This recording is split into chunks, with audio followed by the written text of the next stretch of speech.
Bitcoin's hugely popular and can be very lucrative, so it seems ripe for opportunity for scams. What are your thoughts on those two types of scams? I think they're very similar. They're almost the same. It's a scam, it's an investment scam. But one of the key things that I've seen, especially during COVID, is that you've got the scammers and the fraudsters that are stealing legitimate investment firms' logos, creating their own website. Now, the key here is when they're creating this website, there's a lot of typos and spelling and grammar mistakes within it. But as John had mentioned earlier, yes, they want you to invest your money and they are guaranteeing you 15% daily return or whatever it is. And it's difficult right now because we are in a low interest rate environment. But the key is our industry cannot guarantee returns. So if you see a guarantee, you know it's a fraud. If you see the typos, you know it's a fraud. The other thing that they're doing is asking you to pay and invest with your credit card or PayPal. Well, that's not an investment. That's just you going into debt. So our investment firms do not use cash. You can either transfer the money in through an electronic fund transfer, you wire it, or you write a check the old-fashioned way. And as John said, like you have to do your due diligence and you have to do your research. If it sounds like it's too good to be true, it really is.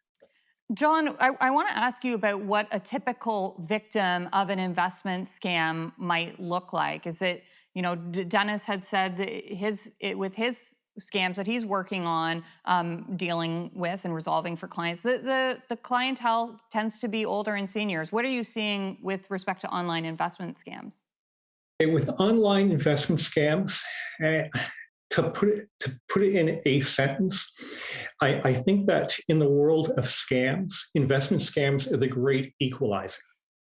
I'll usually say there's four different groups of potential victims for scams. It's the elderly, newcomers, intellectually challenged, and everybody else. And specific to investment scams, it really encompasses the potential of everybody else. I've personally have been involved in investigations that has either identified these people or I've heard of people who have fallen for investment scams who were cops, criminals. That might surprise you, but criminals fall for scams too. Investment bankers, entrepreneurs, and even bankers. Wow, I mean, it's not typically what you might expect. So, Liz, if someone has given their money away to a fraudster, how likely are they to get it back, and what kind of recourse might they have? Well, see, that's a really good question, Christine, because everybody talks about scammers and fraudsters, but nobody knows what to do if they become a victim. So, if you do become a victim of fraud, do not be ashamed. Do not stay silent. Contact your bank or whatever your investment institution is and tell them what has happened. And maybe, just maybe, they may be able to stop the transfer. Then call your local police department. Then contact the Canadian Anti Fraud Center, Canadian Anti Fraud Center with an re.ca. They have so many tips on there to let you know what different scams they've got. And then you know what? Tell your friend. Tell somebody because you may just avoid them and protect them from being a victim of fraud. And beware because these fraudsters will come back again. I have four quick tips, four signs of investment fraud. Number one, you are promised high returns with little or no risk. There's no such thing. Number two, you get a hot tip, right, from an insider. Number three, you feel pressured to buy. Investing is no pressure. You need to understand it. And number four, the individual is not registered to sell investments. Investment Industry Regulatory Organization of Canada, IROC.ca, they will let you know who's registered, who isn't.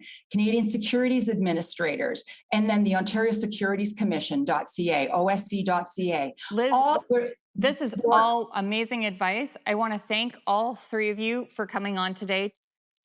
We've heard today about the new and increasingly sophisticated ways that fraudsters and scammers are separating victims from their money, and about the financial and emotional damage these scams can cause. We've also heard about how to spot scams and what you can do if you believe you've been scammed. It can be challenging for victims to recover their money once they've been defrauded, but it's important not to be ashamed of being a victim. Go to the police, Contact the Canadian Anti-Fraud Centre and remember there is no shame in what happened. The person who should be ashamed is the fraudster who takes advantage of people's good intentions.